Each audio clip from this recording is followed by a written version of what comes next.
मित्रांनो, स्टार प्रवाहावर लागणारी आय कुठे काय करते ही मालिका लोकप्रियतेच्या शिखरावर आहे। या मालिकेतील प्रत्येक कलाकारांनी प्रेक्षकांची मन जिंकली। मात्र या मालिकेच्या नव्या प्रोमोवर प्रेक्षक चांगलेच भडकले आहे।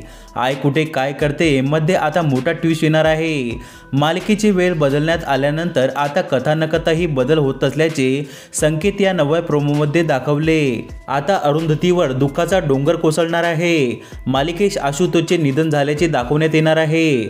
त्यामुळे आता आशुतोषच्या निधनानंतर अरुंधतीच्या नव्या प्रवासाला सुरुवात होणार आहे। नव्या प्रोमोत आशुतोषच्या फोटोवर हार घातला गेला आहे। आशुतोषच्या निधनाने अरुंधती कोलमडून पडली आहे। तर आशुतोषची आई सुलेखा ही अरुंधतीला जबाबदार धरत तिला घराबाहेर जाण्यासाठी सांगते। त्यामुळे अरुंधती आणखीच कोलमडून जाते। या मालिकेचा प्रोमो सोशल मीडियावरील विविध अकाउंटवर शेअर करण्यात आला। त्यावर प्रेक्षकांनी आपल्या प्रतिक्रिया दिल्या आहे। एका युजरने आशुतोष मरणार असं दाखवत असाल तर कृपया ही सिरियल बंद करा असे म्हटले। तर एका युजरने अरुंधतीचे आणखी 4-5 लग्न लावा अशी संतप्त प्रक्रिया दिली आहे। तर मित्रांनो, तुम्हाला आय कुठे काय करते ही मालिका आवडते का? आम्हाला कमेंट करून नक्की सांगा।